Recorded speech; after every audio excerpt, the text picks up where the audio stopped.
마태복음 1장 1에서 17절 여인들의 이름이라는 말씀의 제목으로 함께 은혜의 말씀을 나누고자 합니다. 이 마태복음은 시작하면서부터 족보에 대한 이야기로 시작하는 게 특징이에요. 그래서 많은 사람들이 이제 성경을 읽겠다 생각을 하고 마태복음을 처음 읽고 나서 이 부분에서 많이 고민을 하죠.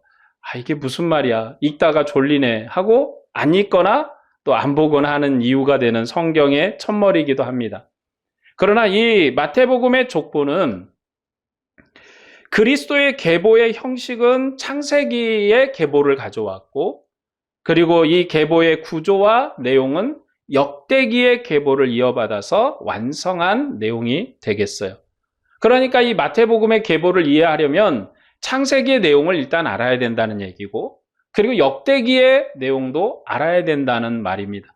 단순히 우리가 읽은 17절의 짧은 내용이지만 이 속에는 창세기 이야기도 다 담겨 있고, 그리고 역대기의 이야기도 다 담겨 있다라는 것입니다. 그래서 지난주에 창세기의 계보와 역대기의 계보의 구조적인 이야기들을 드렸던 것이고, 왜 이것을 알아야 되느냐라는 것에 대해서 이 구조가 굉장히 주님께서 이 마태를 통해 성경을 기록하면서 마태복음은 신약을 여는 첫머리거든요.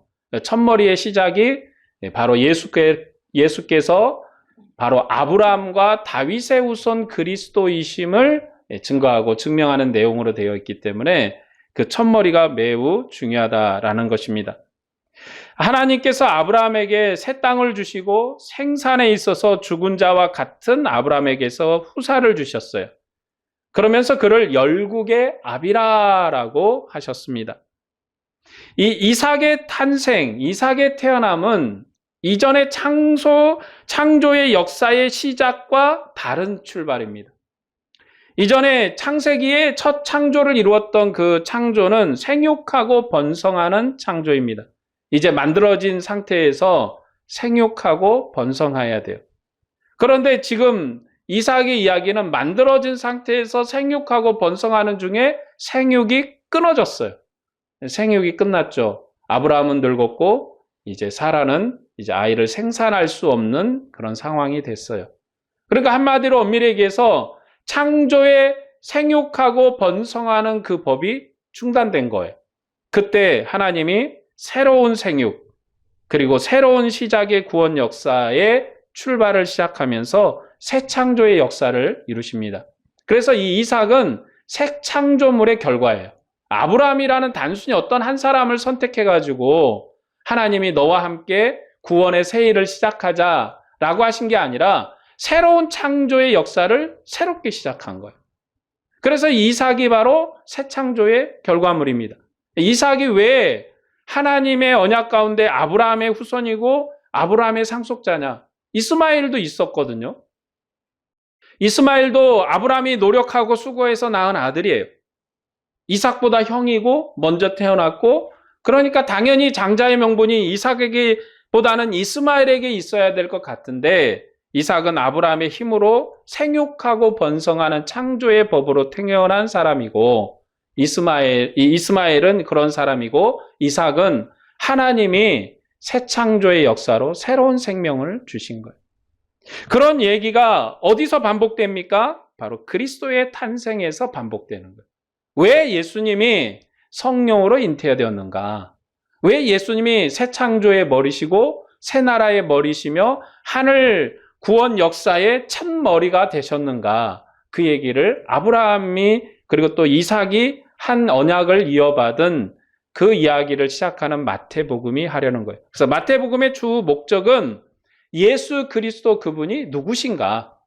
그분은 누구신가 했을 때 바로 이삭과 같은 새 창조의 머리시고 그의 태어남은 시작도 끝도 없는 그러한 태어남이신데 성령으로 잉태되었다라는 부분으로 시작합니다. 그래서 이제 새로운 복을 주셨고 새로운 생명을 주셨어요. 그런 의미로 아브라함이 새로운 구원 역사의 머리이고 조상입니다. 우리는 이 아브라함이 아니라 아담을 우리의 구원 역사의 머리라고 우리의 조상이라고 얘기하지 않아요. 그러나 아브라함은 새로운 구원 역사의 머리이고 우리의 조상이에요. 어찌 보면 우리는 아브라함과 피 한 방울 섞이지 않은 그러한 민족이잖아요. 그렇죠? 우리는 아브라함과 관계도 없고 이스라엘과 관계도 없고 우리는 이스라엘 옆에도 살아보지 않은 사람들인데 성경은 이 아브라함이 우리 구원 역사의 조상이라고, 영적으로 우리가 아브라함의 후손이라고 그렇게 가르쳐요. 그러므로 우리가 왜 아브라함을 우리의 구원 역사의 머리로 삼고 조상으로 삼는가? 바로 그리스도가 그를 통해서 태어났기 때문이고 그리스도로 말미암아 우리가 구원을 받았기 때문에 그래요. 그래서 우리가 이 아브라함의 이야기를 마태복음이 처음 시작합니다. 하나님께서 아브라함에게 약속하신 나라를 다윗 때 왕국으로 구원하심으로 아브라함의 영광이 되게 하셨어요.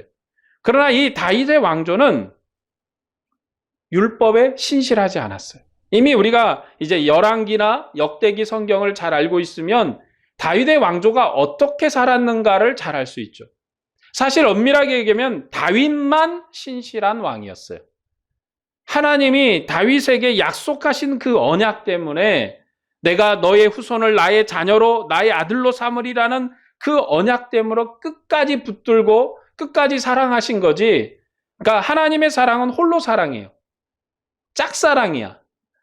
이스라엘은 하나님을 사랑하지 않아요. 그러나 하나님만이 언약에 신실하셔서 이스라엘을 끝까지 붙으십니다. 그래서 이스라엘은 언약에 신실하지 못함으로 실패한 왕조가 되었습니다. 그래서 다윗의 후손인 그리스도를 통해서 모든 민족이 아버지와 아들과 성령의 이름으로 세례되고 순종하는 천국의 왕을 세우신 거예요. 그러니까 예수 그리스도께서 세우신 이 신약의 나라는 순종의 나라예요. 예수님을 믿는 자는 교회의 일원이 되고 믿지 않는 자는 교회 밖의 사람이 되는 거예요. 이거를 우리가 왜 저 사람은 믿고 저 사람은 안 믿지? 하나님이 그런 나라로 세우신 거예요. 순종의 나라. 교회는 모두가 다 순종하는 사람만 있는 나라예요. 왜냐하면 교회의 구성원은 다 그리스도를 믿는 사람만이 되잖아요. 우리가 대한민국 사람 전체를 예수 믿는 교인이라고 딱 올가매지 않잖아요. 그래서 교회는 이제 교회 역사가 발전하면서 이 국가와 종교를 분리를 합니다. 왜냐하면 이게 맞아요. 처음부터 그랬고 그런 역사로 진행했어요. 예수님께서 유대 총독 빌라도가 묻죠. 너의 나라가 뭐냐? 그러니까 내 나라는 이 땅에 속한 나라가 아니다. 내 나라는 하늘에 속한 나라이고 네가 내 나라를 알았다면 나를 이렇게 대접하지 않았을 것이다. 왜냐하면 주님의 나라는 땅의 나라가 아니에요. 하늘에 속한 나라예요. 새로운 나라예요. 이전에 창조의 원리로 알지 못하는 새로운 나라를 가져오신 분이에요. 그렇기 때문에 그리스도의 나라, 그리스도의 교회는 순종의 나라예요. 믿는 자만이 있는 나라예요. 그런 의미로 이 땅은 이제 주님께서 아버지와 아들과 성령으로 세례된 사람만이 교회 교인이 되는 것이고 믿음의 천국의 백성이 되는 것이고 그리스도의 백성이 되는 거예요. 그러면 저 밖에 있는 사람들은 뭐예요? 순종하지 않은 사람들이잖아요. 우리가 그들에게 순종하라고 주님을 믿으라고 주님을 따르라고 계속 얘기를 해주는 거죠. 그러나 그것을 따르지 아니함이 그들의 불순종입니다. 우리가 주님의 순종이라고 이런 단어가 나오면 내가 교회에서 얼마나 충성을 해야 될까? 얼마나 애를 쓸까? 얼마나 많은 헌금을 해야 되지? 얼마나 많은 일을 해야 되지? 이런 걸 우리가 딱 생각하는 걸 순종이라고 생각을 해요. 그러나 제일 큰 순종이 뭡니까? 주님을 믿고 따르는 거예요. 우리가 부모 자식 간에 이제 생활을 하다 보면 부모가 자녀에게 원하는 순종이 뭐죠? 명절날 쇠고기 이만큼 사들고 오고 명절날 명품백 사가지고 와서 어머니 이거 명품백인데 들고 다니시라고. 이런 게 아니잖아요. 자녀가 서울대 가고 연대 고대 가는 게 부모의 꿈이고 그것이 꿈일 수도 있는데 여러분 그게 서울대를 가야지 부모가 자녀에게 너는 나한테 참 순종을 잘한 아들이야 이렇게 얘기합니까? 그러면 우리 생활이 그런 거 아니잖아요. 매일 아침에 얘기하는 거 잘 들어주고 또 부모가 부탁한 거 잘 들어주고 사소한 거 굉장히 사소한 것들이거든요. 부모 자녀 간의 그 순종함이라는 게 그런 것처럼 하나님과 우리의 관계도 제일 큰 순종이 뭐예요? 그리스도의 이름으로 우리가 아버지와 아들과 성령의 이름으로 세례를 받는 거. 그리고 주님의 백성이 되는 거. 이게 가장 큰 순종이에요. 이 이상의 큰 순종이 없어요. 자, 그러면 이제 그럼 우리가 교회에서 충성하고 헌신하고 봉사하는 건 뭐냐? 여러분, 윤리예요, 윤리. 관계 윤리. 우리가 부모와 자녀의 관계에서 마땅한 윤리가 있잖아요. 명절에 큰 선물은 아니어도 마땅히 뭐 식용유라도 한 통 사들고 들어와야 서로가 예의가 맞는 거잖아요. 그런다고 해서 부모가 그거 안 사들고 왔다고 해서 뭐 혼내거나 화내거나 그러진 않지만 좀 서운하죠. 서운한 마음이 있다는 말이죠. 좀 뭐라도 좀 사들고 오지. 이런 서운함이 있어요. 왜냐하면 그것은 관계 윤리이기 때문에 그래요. 부모가 아프면 자녀가 마땅히 돌봐야 되는 게 맞아요. 자녀가 아프면 부모가 돌보는 것처럼 부모가 아프면 자녀가 돌보는 게 마땅하죠. 이런 관계 윤리. 우리가 주님 안에서 이제 하나님을 아버지로 섬기고 그리스도를 나의 형제로 두고 이 교회의 신앙생활하면서 가져야 될 윤리. 그것이 헌신과 충성입니다. 그게 윤리일 뿐이지 순종의 전부는 아니에요. 그러므로 우리가 그리스도 안에서 오직 주님의 나라 안에서 언약의 백성으로 살도록 하는 것이 성경이고 우리가 주님의 백성으로서 믿어야 될 그리스도가 누구이신가를 마태복음은 증거하고 가르칩니다. 자, 오늘은 그리스도의 계보 중에 기록된 여인의 이름에 관한 내용을 나누고자 해요. 그리스도의 계보에 기록된 여인들의 이름을 우리가 이제 볼 수가 있습니다. 이게 특징이에요. 마태복음에만 여인의 이름이 있습니다. 다른 창세기에나 이런 데는 여인의 이름이 족보에 끼어들질 않아요. 창세기나 이런 데도 없고 이 마태복음에만 있어요. 그러면 왜 마태복음에만 있는가를 우리가 설명을 해야 되겠죠. 왜 이 여인의 이름이 들어와 있는가?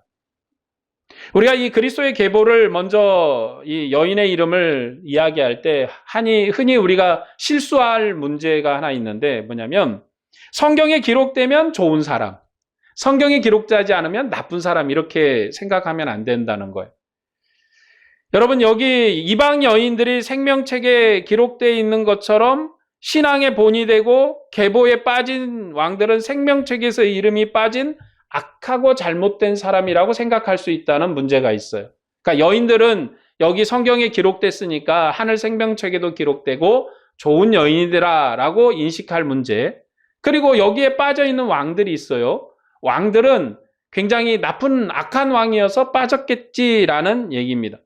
그런데 생각해 보면요. 여기 우리아의 아내가 있는데 그 여인은 불륜한 여인입니다.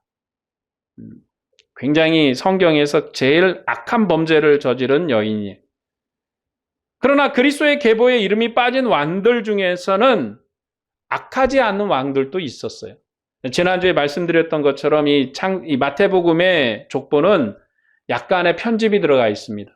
왜 그러냐면 이 14라는 숫자에 굳이 맞췄거든요. 14라는 숫자에 왜 맞췄느냐면 다윗이란 이름이 이 데이브드인데 이 다윗이란 이름이 14예요.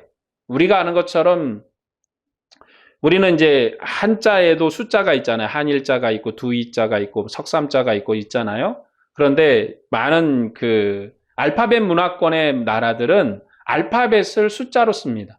숫자가 따로 존재치 않아요. 그런데 이 히브리 알파벳 순서로 다윗이란 이름이 그 숫자를 세어보면 숫자로 바꿔보면 14가 돼요. 14. 그러니까 굳이 14라는 숫자에 딱 짜맞췄다는 거예요. 딱 짜맞춰서. 그래서 어떤 왕들은 들어가고 어떤 왕들은 빠진 거지. 거기서 뭐 그 사람이 악하거나 뭐 그래서 그런 것도 아니고 여인들이 정말 선하고 착해서 그런 것도 아니고 이 마태복음에 기록된 여인들의 이름은 대단히 의도를 가지고 있다. 마태라는 사도가 이 성경을 기록할 때 굉장히 많은 의도를 가지고 있어요. 이제 우리가 마태복음을 쭉 읽어가면서 아주 천천히 한 템포 진행할 건데 이 마태복음을 기록한 마태의 의도가 굉장히 의도적이에요. 굉장히 의도적이에요. 어떤 면에서 또 의도적인가 하면 마태복음은요. 출애굽기의 리모델링이에요. 딱 방법이 출애굽기의 형식을 그대로 따라갑니다. 예수님께서 걸어왔던 그 모습들을 출애굽기의 역사와 맞춰가요. 그래서 출애굽기를 보면 이 마태복음과 출애굽기를 비교하면 역사의 순서가 거의 비슷하게 진행하는 것을 볼 수가 있어요. 왜냐하면 마태가 거기에 모델을 삼고 이야기를 전개하기 때문에 그렇습니다. 마태복음의 그리스도의 계보는 이스라엘을 출생케 한 사라와 리브가와 레와와 라헬의 이름은 없어요. 사실 제일 중요한 이름이잖아요. 사라의 이름은 여기 없어요. 도리어 우리아의 아내, 아주 우리아의 아내를 이름까지 선별해서 얘기하면서 강조를 합니다. 그리고 누가 강조돼요? 마리아가 강조되네. 마리아가 강조가 돼요. 마리아가. 그러니까 여기 여인들은 다윗 왕조의 특별한 시점에 관계에서 특별하게 중요한 인물들이에요. 그러니까 다윗과 관계된 특별하게 중요한 인물들이에요. 여기에 여인들이 강조되는 것은 그리스도의 왕권과도 관계되기 때문에 특별히 강조되는 것이다. 그래서 다윗 왕의 조상이 시작하는 시점, 가나안 땅에 하나님의 땅으로 처음 정복할 시점, 다윗의 가문이 출현과 그 다윗의 왕위가 상속될 때 포로된 왕조를 복원하는 완성의 시점과 관련해서 여인들의 이름이 등장을 합니다. 자, 첫 번째는 다말에 관한 얘기죠. 자, 유다가 다말에게서 베레스와 세라를 낳았는데 이 내용이 창세기 30장에 있는 내용이에요. 창세기 30장. 자, 유다는 다윗의 조상이에요. 유다가 가나안 여인과 사이에서 세 아들을 낳았어요.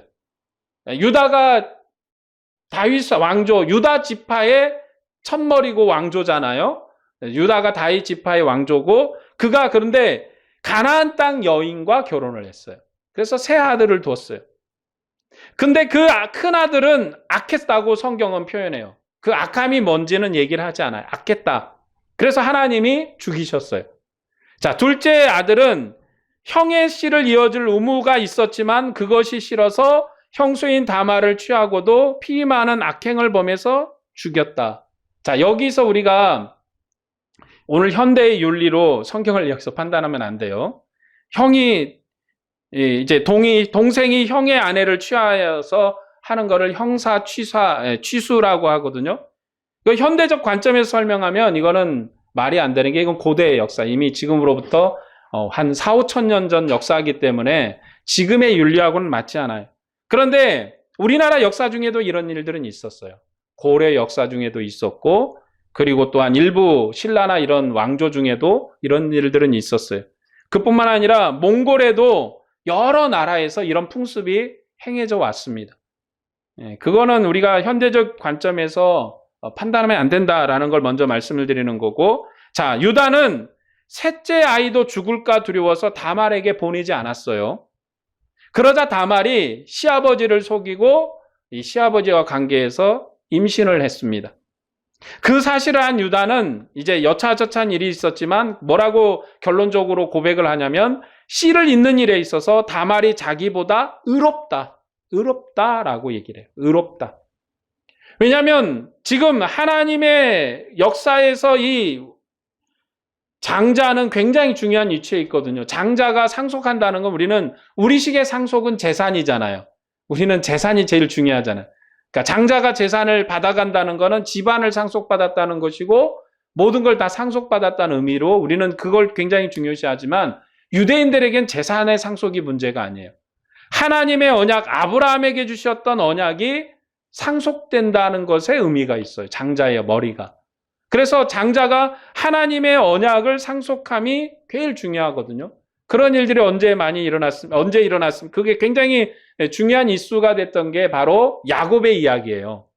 야곱이 형 에서를 속여가지고 장자권을 뺏었잖아. 그 장자권을 뺏는다고 내가 차자가 장자가 되겠어요? 그런데 야곱은 하나님의 언약에 대한 열망이 있었다고요. 하나님에 대한 열정이 있었어요. 그래서 하나님이 인정해 주신 거예요. 장자가 아닌데도. 그런데 에서는 어땠습니까? 장자의 열망도 없었고 장자에 대한 소중함도 없었고 아브라함의 언약에 대한 소중함이 없었어요. 그래서 자기 권리를 뺏긴 거예요. 뭐 팥죽 한 그릇에 어떻게 그게 사고 팔 문제예요. 그걸 판다고 팔릴 문제도 아니고 샀다고 살 문제도 아니지만 소중함을 여기는 것, 그것을 얼마나 귀하게 여긴 거에 따라서 하나님이 그 야곱을 장자로 인정을 하신 거죠. 그런 것처럼 이 다말도 하나님의 언약을 이해해야 되는데 자기를 통해서 태어날 이 후손을 통해서 하나님의 일의 역사가 진행돼야 될 것인데 하나님의 나라가 진행을 해야 될 거 아니에요. 출생의 법을 따라서. 그런데 지금 이 유다의 역사가 끊어지게 생겼다고요. 유다의 역사가. 물론 셋째가 남아있지만 하나님이 인정하는 것은 장자예요. 하나님이 악하다고 죽였지만 장자의 명분이 아직 살아있으니까 장자가 중요하거든요. 그래서 다말도 그걸 소중하게 여긴 거예요. 그래서 사실 다말의 이 윤리적인 행동은 말이 안 되지만 그 당시에도 이해될 수 없는 행동이었지만 유다는 그것을 의롭다고 여겼고, 그리고 유다에게서 누가 태어났습니까? 다윗 왕조가 여기서 태어나잖아요. 그러면서 이 사건의 원인은 유다에게 있어요. 사실 문제는 유다가 가나안인과 연합해서 그의 집안에 죽음을 가져왔어요. 원인은 유다에게 있거든요. 그래서 유다와 그의 아들들은 이방인과 연합하여서 대를 잇는 것을 또 기피를 했어요. 신기하죠? 그들의 범죄를, 이스라엘과 연합한 이방인을 언약으로부터 배제하는 건 또 악한 범죄거든요. 그런데도 그렇게 했어요. 하나님은 유다의 집에 간절히 연합한 이방인 여인을 통해서 죽을 자의 이름을 읽게 하시고 은혜로 쌍둥이를 주셨어요. 그러니까 여러분, 쌍둥이가 태어났다 이런 거는요, 어쩌다가 쌍둥이가 났네 이게 아니라 성경은요 굉장히 의도를 가지고 기록을 해요. 쌍둥이를 낳았다고 강조를 하는 거예요. 왜요? 아들을 둘이나 한꺼번에 얻었잖아요. 하나도 아니고 장자를 둘을 한꺼번에 얻었잖아요. 언약의 확증. 여기에 관계되어 있는 거예요. 두 번이니까.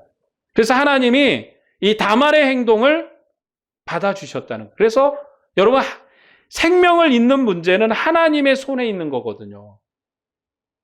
하나님이 은혜를 주셔야 생명을 잇는 것인데 쌍둥이를 낳았기 때문에 하나님이 약속하셨다라는 거죠.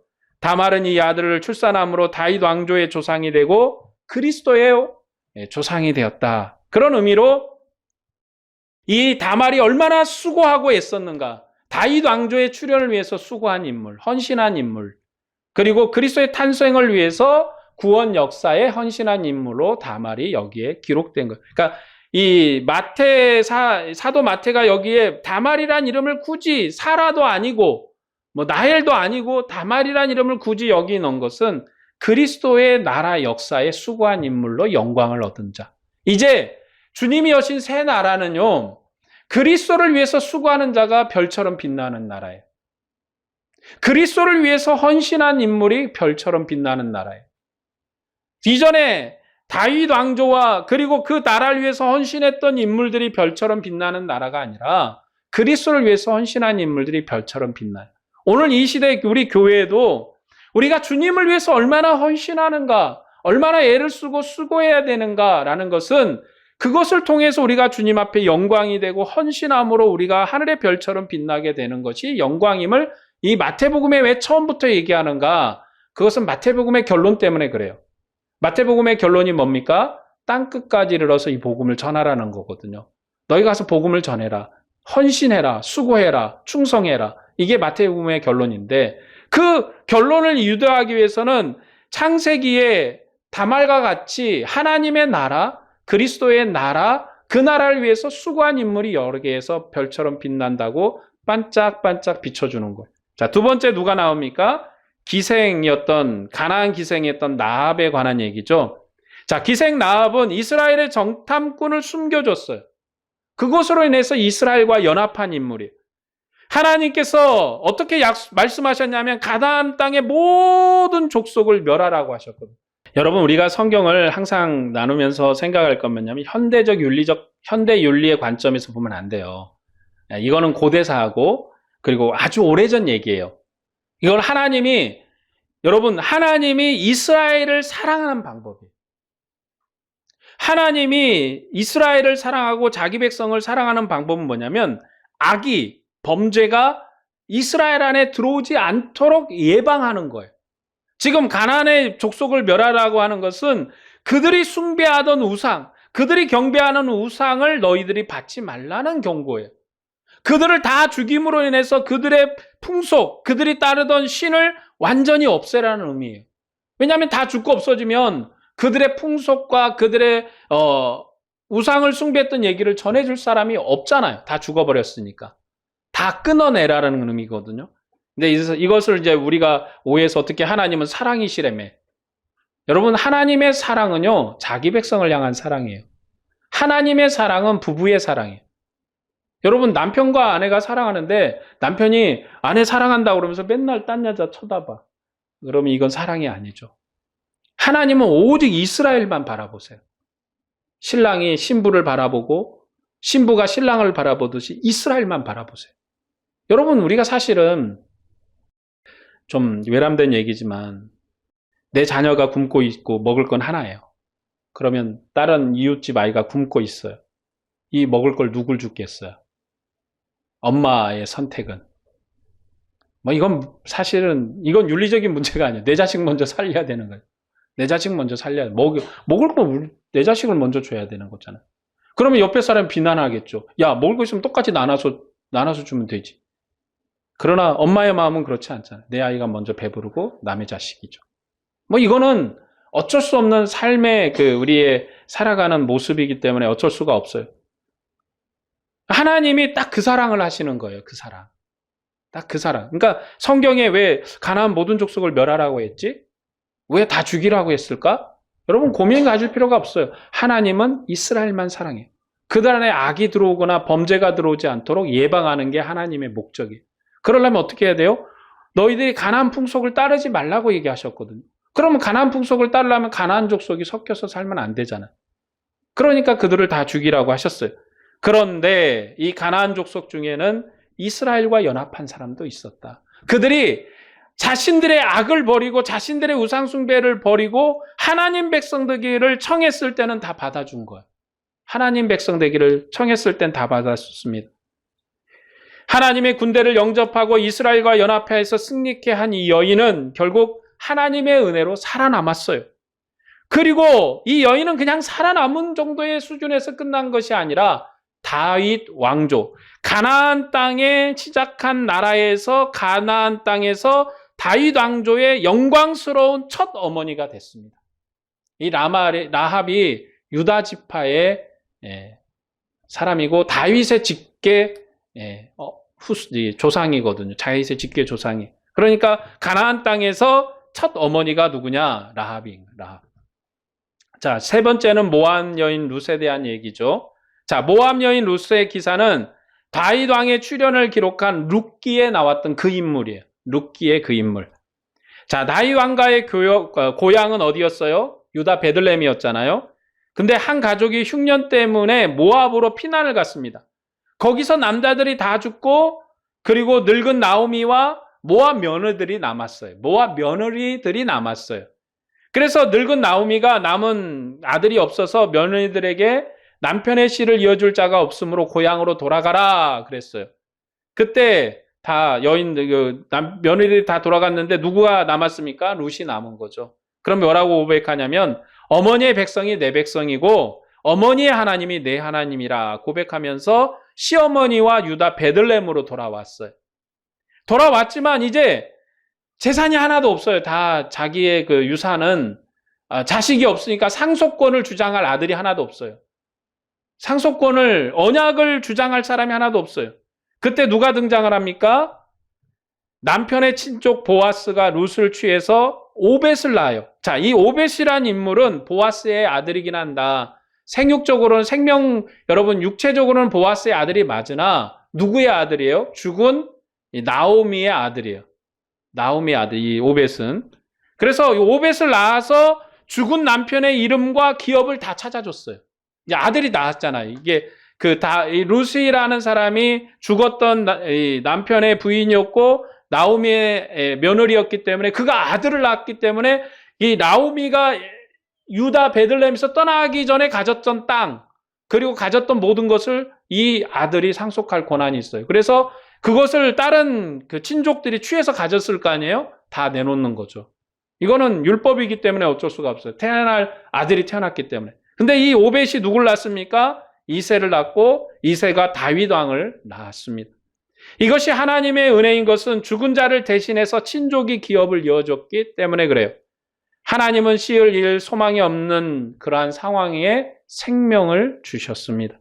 룻은 아무런 소망이 없는 중에도 하나님의 은혜의 날개 안에 들어왔어요. 그런 이방 여인은 남편의 이름을 이었고 기업을 얻었습니다. 하나님은 이 소망 없는 가문을 일으켜서 영광스러운 다윗 왕조를 출현시킨 거예요. 연약의 왕조가 출현했을 때 소망 없는 이방인이 유대인과 연합할 때나 하나님의 은혜를 베푸셔서 조상의 기업을 잇게 하신 은혜가 일어난 거예요. 이것이 나오미를 통한, 그리고 룻을 통한 영광스러운 수고죠. 그리고 이 다윗 가문에서 누가 태어났다고요? 그리스도가 태어났다.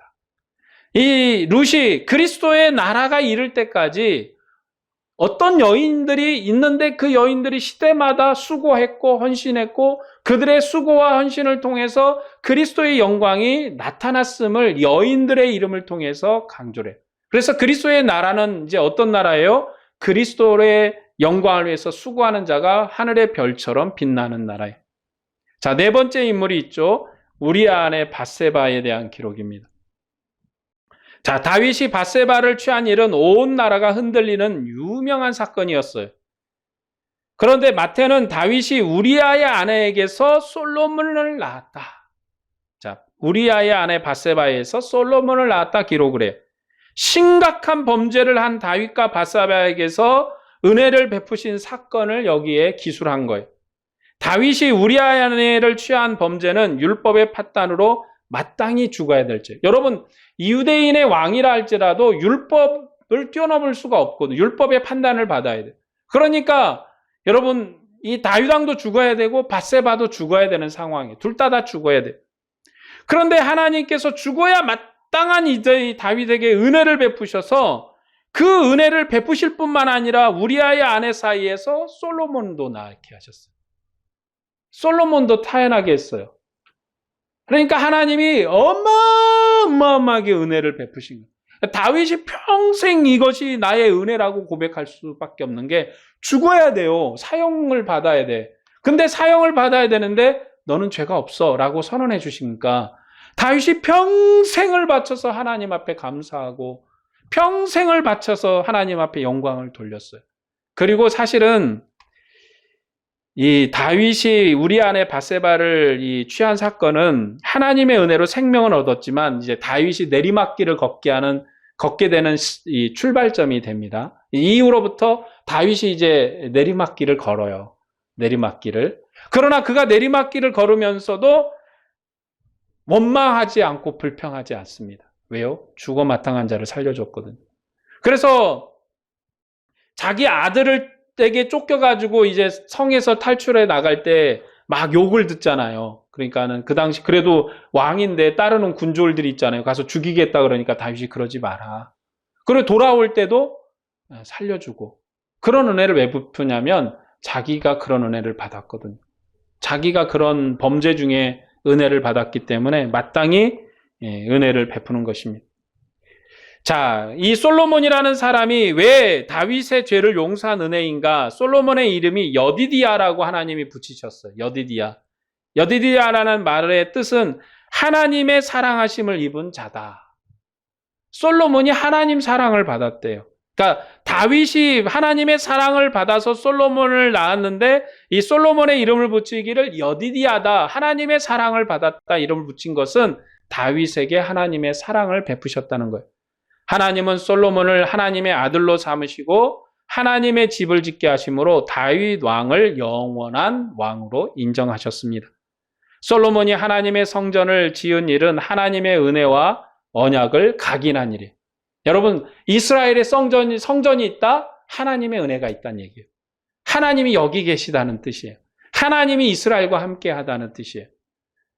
그러면 오늘 우리는 성전이 없나? 오늘 우리에게 하나님이 말씀하세요. 너의 성전은 내 마음속에 있다. 하나님의 성령이 우리 안에 거하시거든요. 내 마음에 성전 삼으셨기 때문에 내 마음에 성전이 있다는 것은 무슨 은혜의 각인인가? 내가 너와 항상 함께 한다는 은혜의 각인이에요. 그것이 우리가 받은 은혜예요. 자, 이스라엘은 땅에 세워진 성전으로 예루살렘에 있으니까 예루살렘에 가서 보는 거거든요. 아, 성전이 화려하구나. 그런데 우리는요, 자나 누우나 어디에 가 있으나 하나님이 우리와 함께 하시는 하늘 성전을 우리 마음속에 두셨어요. 그렇기 때문에 이스라엘의 영광이 클까요? 우리의 영광이 클까요? 율법의 영광이 클까요? 복음의 영광이 클까요? 복음의 영광이 더 큰 것이고 우리의 영광이 더 큰 거예요. 그래서 우리는 이스라엘 백성을 찬양하거나 찬미할 위치에 있는 백성이 아니에요. 그것은 이제 우리가 오직 주님 앞에 큰 은혜를 받은 백성으로 사는 거죠. 하나님은 마땅히 죽어야 될 여인을 통해서 다윗 왕가의 기초가 되게 하셨고 하나님의 성전을 짓는 기초가 되게 하셨어요. 하나님께서 아브라함과 다윗의 왕조를 통해서 이루신 구원 역사에 밧세바는 이렇게 수고하고 헌신했어요. 범죄했지만, 죄가 있었지만 그는 다윗 왕조를 세우는 일의 머리예요. 그리고 그리스도의 나라의 머리가 되었습니다. 자, 다섯 번째는 마리아죠. 이건 마리아는 얘기할 것도 없는 인물이잖아요. 자, 그리스도의 계보의 끝에서 남자의 계통을 언급하지 않아요. 이제 여러분, 그 여인이 중심적으로 여기 드러나는, 여인이 중심이다. 뭐라고 얘기합니까? 야곱이 있는데 야곱의 아들이 요셉이에요. 그런데 마리아의 남편 요셉을 낳았다 그래요. 야곱이 마리아의 남편 요셉을 낳았다. 그러면 마리아의 남편 요셉이라고 하는 것은 마리아에게서 그리스도라 칭하는 예수가 난 거잖아요. 그러니까 여인인 마리아를 강조하는 거. 마리아. 여기에 주인공은 누구예요?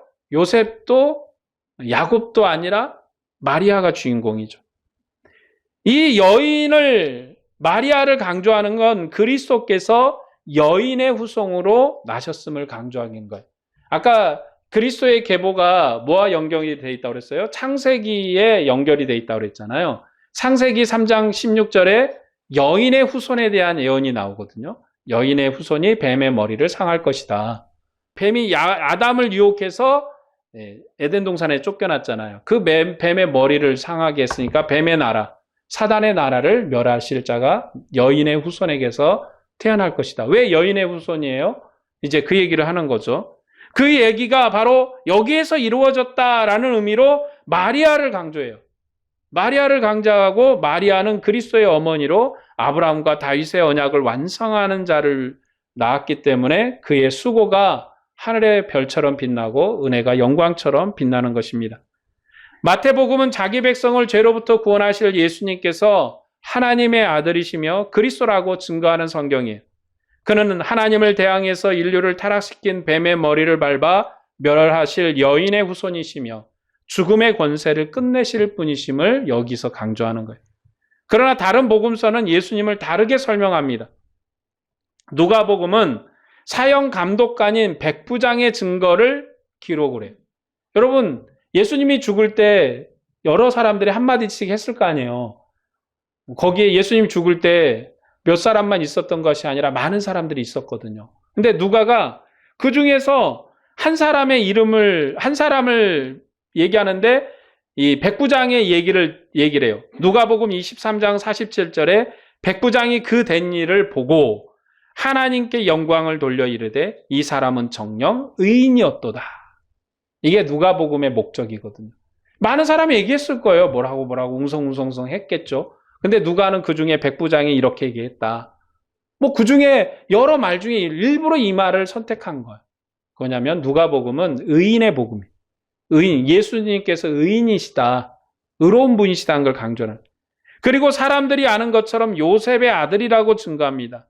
누가복음 3장 23절에 예수께서 가르치심을 시작할 때 30세쯤 되니라. 사람들이 아는 대로 요셉의 아들이니. 사람의 아들이었다. 사람의 아들이었고 의인이었다라고 이렇게 강조를 하는 거예요. 그건 누가복음의 강조예요. 그러니까 마태복음은 지금 그 강조를 하고 있는 게 아니라 마태복음은 자기 백성을 죄로부터 구원하실 예수님은 바로 하나님의 아들이시고 그리스도다. 그 증거를 하는 와중에 이 이야기가 나오는 중인 거죠. 우리는 각 복음서가 증거하는 예수님을 그대로 믿고 하나님의 은혜로 소망하면 돼요. 마태는 틀렸나? 마가는 틀렸나? 이런 게 아니라 다 맞는 얘기예요. 다 맞는 얘기고 우리는 그대로 수용하고 하나님의 은혜로 우리는 마태가 소개한 예수 그리스도. 자, 오늘 우리는 마태가 소개한 예수 그리스도, 앞으로도 마태가 소개한 예수 그리스도를 이제 우리가 바라보면서 나갈 것입니다. 오늘 말씀 우리가 정리하겠습니다. 생육하고 번성하라는 복을 주신 하나님께서 계보의 시작 인물에서 시작한 일을 계보의 끝 인물에서 완성하셨어요. 마태복음은 신약 성경 첫머리에 하나님께서 창조로부터 이스라엘의 조상을 통해서 진행하신 하나님의 나라와 구원 역사의 끝날의 여자를 통해서 나타내신 그리스도를 통해서 완성하셨다고 천국 복음을 선포합니다. 그리스도께서는 잃어버린 하나님의 나라를 기업으로 물려주시고 죽은 자를 대신해서 영원한 이름을 잊게 하는 친족처럼 여인의 후손으로 나셔서 다윗의 후손이 되셨습니다. 구약은 혈통의 나라여서 그 나라의 기업과 이름은 죽음에 종속되어 있어요. 그러나 그리스도께서 세우신 나라는 그리스도께서 우리의 형제가 되시고 천국의 생명과 기업을 주셔서 죽음을 이기신 은혜로 영광을 주신 나라예요. 우리는 죽음에 종속된 삶을 사는 백성이 아니에요. 이게 성경이 우리에게 강력하게 얘기하는 내용이고 이건 마태나 마가나 누가나 다 같이 얘기하는 거예요. 우리는 죽음 아래 있는 백성이 아니다. 왜 이게 강조되냐면 구약은 죽음 아래 있는 백성이거든. 누가 죽고 또 누가 죽고 누가 죽고 하는 나라예요. 그러나 마태복음은 누가 태어나는 나라예요. 누가 태어나고 누가 태어나는 나라. 우리가 마태복음의 가르침처럼 죽음을 이긴 권세의 왕을 찬양하고 그분을 소망해야 합니다. 그리고 그분의 계보에 기록된 여인들처럼 그리스도의 나라를 위해서 수고하고 헌신해야 돼요. 마태는 그걸 지금 요청하고 있는 거예요. 너희가 땅끝까지 이르러 복음을 전하는 자들인데 우리의 수고가 그것인데 너희도 수고하고 헌신해라. 그것이 주님의 명령이다. 오늘 우리에게 주시는 명령이기도 해요. 오늘 또 주님을 사랑함으로 헌신과 충성을 다하는 여러분에게 주님의 은혜와 평강이 충만하기를 축복합니다. 기도하겠습니다.